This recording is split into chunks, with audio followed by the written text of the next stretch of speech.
রকম করে আলুর দম রান্না করব। একটা হচ্ছে পেঁয়াজ দিয়ে, এটা হচ্ছে পেঁয়াজ দিয়ে করে নেব।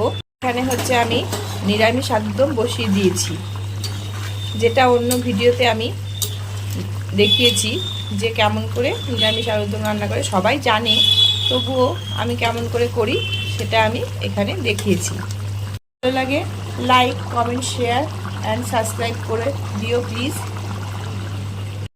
রান্না করার জন্য আমি প্রথমে এখানে একটু অল্প করে একদম জিরার গুঁড়ো, লঙ্কা গুঁড়ো, ধনে গুঁড়ো, টমেটো, আদা, কাঁচা লঙ্কা নিয়ে নিয়েছি। এটা এখন বেটে নেব। নিরামিষ আলুর দমটা হচ্ছে, এটার পেঁয়াজ এখনও কাটা হয়নি, তোমাদের দাদা এসে কেটে দেবে, তারপর আমি এটা রান্না করব। তার আগে মশলাটা করে রাখি। যে মশলা বাটা হয়ে গেল।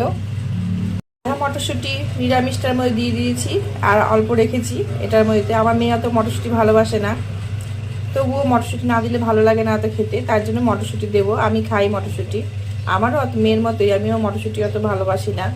একটু কাশ্মীরি লঙ্কা গুঁড়ো দিতে হয় রান্নায়, কেননা না হলে আমার মেয়ে রং না হলে খেতে চায় না। একটু লাল লাল রং হলে ওর ভালো লাগে, যেটাতে রং একদম হালকা সেটা খেতে চায় না।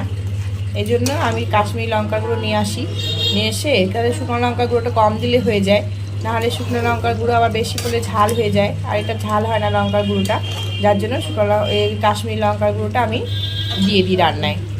কড়াই বসিয়ে দিয়েছি, ওই আলুর দমটা নামিয়ে নিয়েছি, আমি আলুর দম নামিয়ে নিয়েছি। এখন আবার পেঁয়াজ দিয়ে আলুর দমটা বানাবো। দিয়েছি, কড়াই শুকালেই তেল দিয়ে দিব। এই তেল দিয়ে দিলাম, গরম হয়ে গেছে। দিয়ে দিব শুকনো লঙ্কা, দিয়ে দিব তেজপাতা, দিয়ে দিব সাদা জিরা, রসুন, টমেটো, পেঁয়াজ,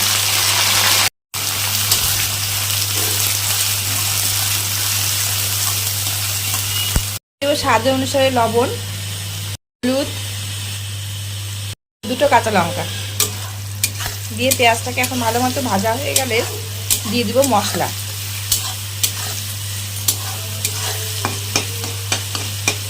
পেঁয়াজ ভাজা হয়ে গেছে, এখন মশলাটা দিয়ে দেব। ভাজা হয়ে গেছে, এখন মশলাগুলো দিয়ে দেব।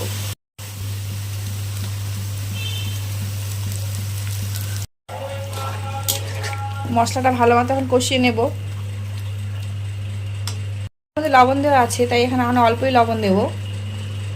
দেব হলুদ, দেব মিষ্টি। সেটা ভালো মতো কষাবো।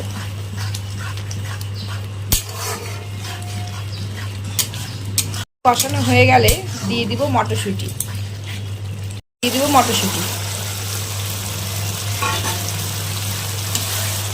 এখন জল দিয়ে অল্প কষাবো।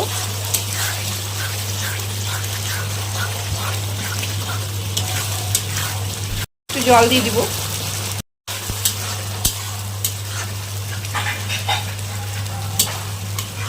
কষানো প্রায় অনেকটাই হয়ে গেছে, এখন দিয়ে দিব আলুগুলো।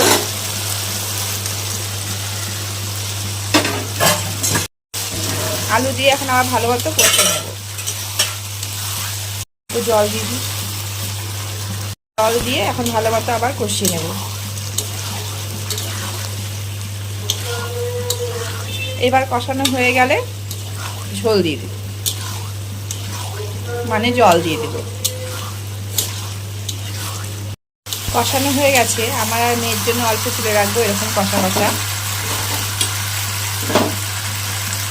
খুব ভালো লাগে এরকম কষা কষা আলুর দম করলে।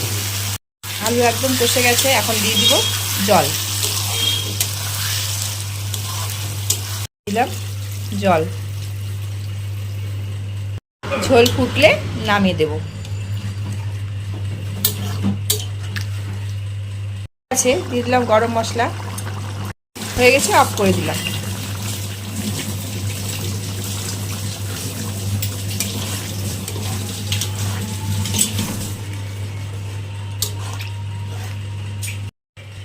নামিয়ে নিয়েছি।